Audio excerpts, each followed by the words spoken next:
Yeah, just to say just one brief thing about York, I do think York have a distinct advantage is in that they don't have a clear, obvious rival that another team will hate.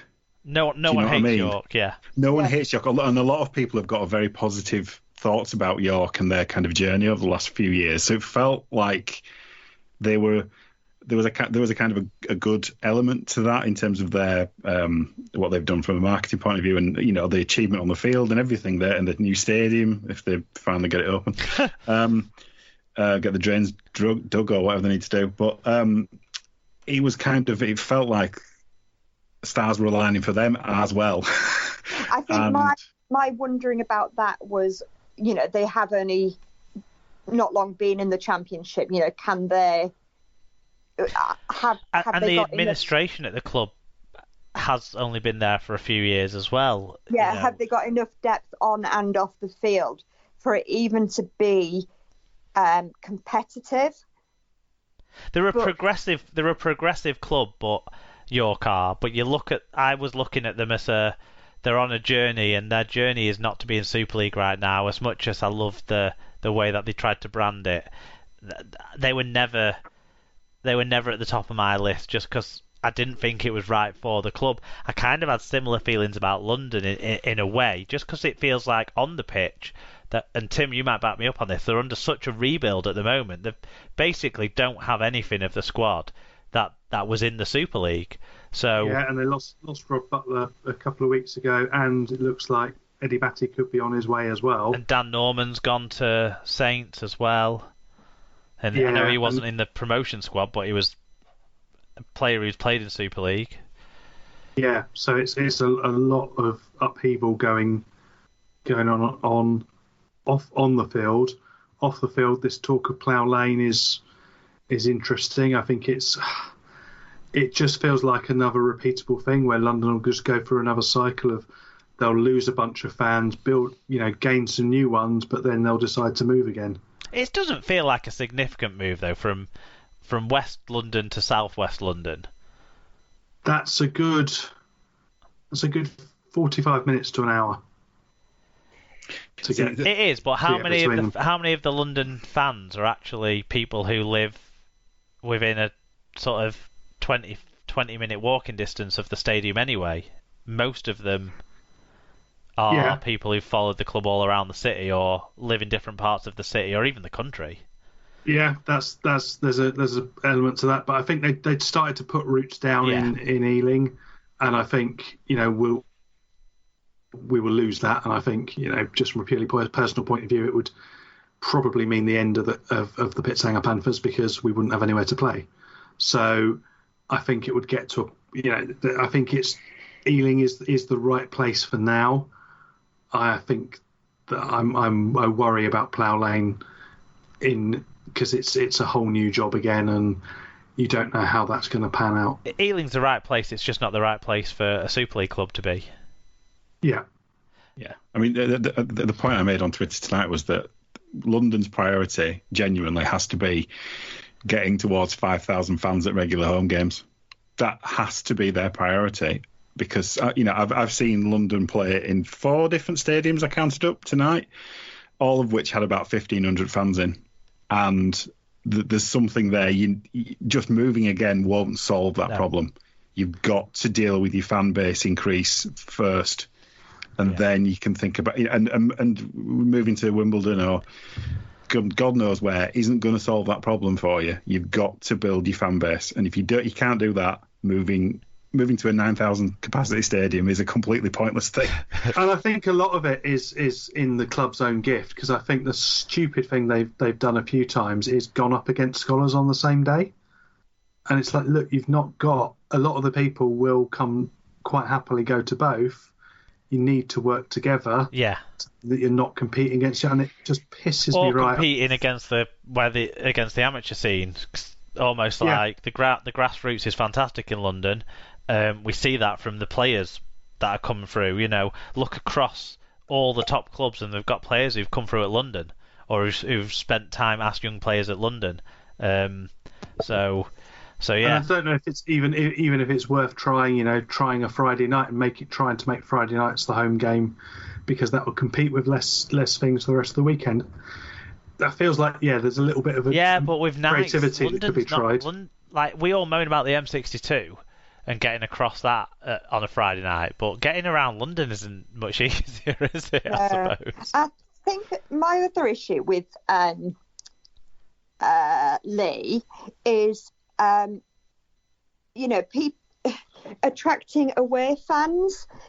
Away fans will go down to London for a weekend, or they'll go to York for a weekend, or when Newcastle were in the equation, they'll go to Newcastle for a weekend. Nobody's going to go to Fev, Bradford or Leigh for a weekend now, are they?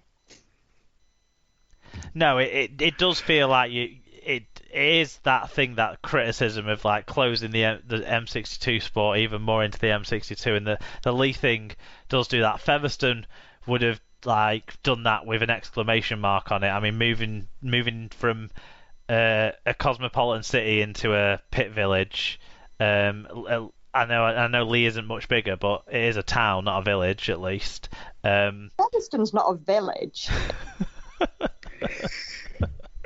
It's not much bigger than a village.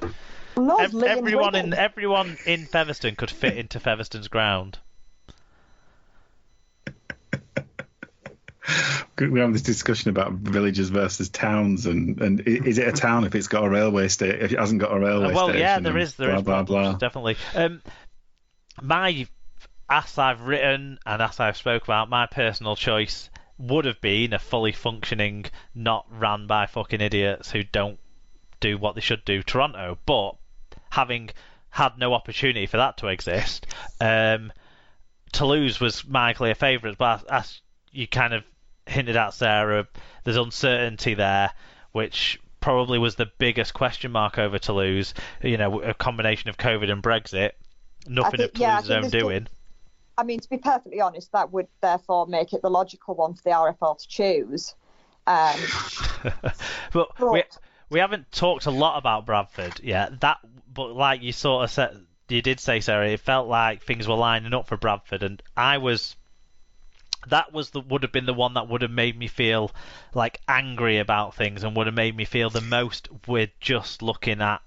We're being so insular and short-minded if we picked Bradford, because of all of the clubs, Bradford for me is the one that has not got a medium-term future in Super League out of all of the clubs. The other clubs in the equation, I could see a sustained period in Super League, because with Leigh, you've got at least a team that is actually competitive. I look at that Leigh team on paper versus, say, Hull KR or maybe even Wakefield to an extent, and I think Leigh could be more consistent than them next year, potentially.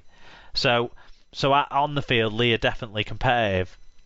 Bradford would not have been. Bradford would have just been preserving the 11 clubs, because none of them wouldn't have hammered Bradford next year. Bradford being in next year would have been like London in 2014 to me. It would have just been an absolute lame duck, and so that's why Bradford would have angered me the most. So I was almost relieved a little bit when it wasn't Bradford, so that I'm not that annoyed that it's Leigh compared.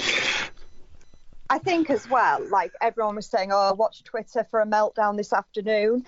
And I didn't feel it was as much of a meltdown as I was expecting. But I think had it been Bradford, it really would have been. Yeah, I was kind of looking forward to that, but you had your popcorn ready. But Bradford would have been purely for the clubs in the Super League right now, because Bradford would have brought the most away fans, assuming we get to have them back in. I was just going to say that. It's this thing about like if you wanted 1,500 away fans at your games, then tick the Bradford box against a team that you weren't going to lose your Super League place to at the end of the year. Exactly, and this is the thing, with respect to Leigh and respect to Featherstone and respect to York, they don't have the fan bases that Bradford could have, and the only reason you would have voted for Bradford is partly because you don't fear them next year, and like magic weekend ticket sales. That's and that's why I thought that was the decision that was going to be made, because they were going to look at it. purely from a financial self-interest point of view. And I think that's why Leigh, in lots of ways, actually makes sense, because probably they were second on every list for a lot of people. So no one could argue against them. It's hard to argue for them against some of the other things that we like more that the other clubs do. But it's hard to argue against them, other than to say they make us look small time to other people. But ultimately, I think we have to take a step back and see this as probably really a 1-year thing, because that's all it was for 2021. It wasn't any longer than that. So if we worrying about the external view of the sport, the direction we're going in, and those sorts of things, I think it's totally legitimate for us to worry about that sort of stuff. And where's the strategy? Where's the plan? Where's the coordination? Where's the cooperation to make things better in the long run? Especially this year, when you've got Peter Volandis down under, who set a very clear direction, really galvanised everyone behind him.